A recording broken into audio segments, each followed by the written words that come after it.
Hello বন্ধুরা, সবাই কেমন আছেন? আশা করি প্রত্যেকে খুব ভালো আছেন। আজ আমি যাচ্ছি পেটুয়া ঘাট।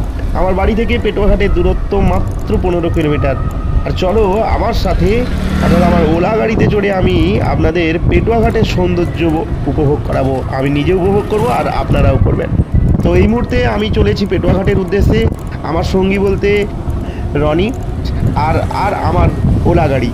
তো বন্ধুরা, তো যাচ্ছি আমরা এই বাইকটাতে করে। আমরা এখন পেটুয়া ঘাট যাচ্ছি। তো বন্ধুরা দেখুন, চারপাশে প্রাকৃতিক দৃশ্য, সবুজ গাছপালা, খোলা আকাশ, সব মিলিয়ে অসাধারণ পরিবেশ। আপনাদের কেমন লাগছে কমেন্ট করে অবশ্যই জানাবেন। তো আমরা চলেছি পেটুয়া ঘাটের উদ্দেশ্যে। রাস্তা বেশই ভালো, বাইক চালাতে সমস্যা হবে না। আমার তো বেশই ভালো লাগছে। কিন্তু আমরা চলেছি একদম, আমরা পৌঁছে গেছি পেটুয়া ঘাটের বন্দরের গেটের কাছে। আপনারা দেখতেই পাচ্ছেন বন্ধুরা, দেখিয়ে দিলাম। আমরা এবার গেটের মধ্যে প্রবেশ করে গেলাম, মানে গেট পেরিয়ে চলে এলাম পেটুয়া ঘাট মেন মৎস্য বন্দরে। তো বন্ধুরা দেখুন, অসাধারণ পরিবেশ। পেটুয়া ঘাট বন্দর দেখছেন না? এই পেটুয়া ঘাট বন্দর সত্যি অসাধারণ একটি বন্দর, মৎস্য বন্দর। এই মৎস্য বন্দরের আরও কিছু বিষয় রয়েছে, আপনাদের জানাচ্ছি। তো বন্ধুরা, এখন আমরা পেটুয়া ঘাট মৎস্য বন্দরে প্রবেশ করে গেছি।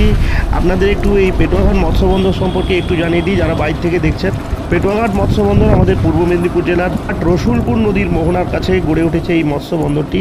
বৃহৎ একটি মৎস্য বন্দর, এবং এখানে মৎস্যজীবীদের জীবনযাত্রা এবং মৎস্য ব্যবসার অনেক কিছু কিন্তু আমরা পেয়ে যাব। মানে যারা মৎস্যজীবী মানুষজনদের নিয়ে কিছু ভাবছেন, তাদের জন্য কিন্তু আমার এই ভিডিওটা যথেষ্টই তথ্য নির্ভর একটি ভিডিও অবশ্যই হবে, মোটো ব্লগ হতে পারে।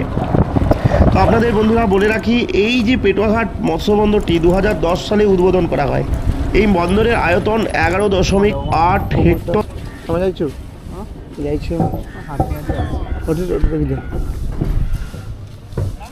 এখানে 400টিরও বেশি নথিভুক্ত মাছ ধরার ট্রলার রয়েছে, প্রায় 200টিরও অনথিভুক্ত মাছ ধরার ট্রলার রয়েছে। আর কি নেই বলুন তো? এখানে রয়েছে বরফ কল, হিমঘর, জাল বুনন কেন্দ্র ও ট্রলারের তেল বিক্রয় কেন্দ্র রয়েছে। এবং সেই সঙ্গে সঙ্গে যারা মৎস্যজীবীরা যারা এখানে আসছেন, বাড়ি যাবেন, তাদের জন্য এখানে কিন্তু পেট্রোল পাম্পেরও ব্যবস্থা করে দেওয়া হয়েছে। এছাড়া এখানে ট্রলার মেরামতি করার কেন্দ্র গড়ার প্রস্তাব করা হয়েছে, তবে কিছুদিনের মধ্যেই কিন্তু এটা চালু হয়ে যাবে। আপনাদের আবারও জানাচ্ছি, এই বন্দরটি রসুলপুর নদীর মোহনায় অবস্থিত। এই বন্দরটি আমাদের বঙ্গোপসাগরের খুব কাছেই। তো পেটুয়া ঘাট মৎস্য বন্দর শুধু একটি মৎস্য বন্দর নয়, এটি একটি গুরুত্বপূর্ণ পর্যটন কেন্দ্রও বটে। এখানে এসে আপনি মৎস্যজীবীদের জীবনযাত্রা, মাছ ধরা এবং মৎস্য ব্যবসা সম্পর্কে অনেক কিছু জানতে পারবেন।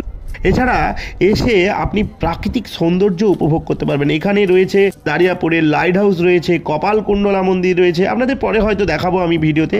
তো এই মুহূর্তে আমরা কিন্তু মৎস্য বন্দরে প্রবেশ করে গিয়েছি, এবং এখানে আপনারা দেখতেই পাচ্ছেন প্রচুর ট্রলার দাঁড়িয়ে রয়েছে। আপনাদের প্রথমেই আমি বলেছিলাম যে 400টিরও বেশি নথিভুক্ত মাছ ধরার ট্রলার রয়েছে এবং 200টিরও অনথিভুক্ত মাছ ধরার ট্রলার রয়েছে।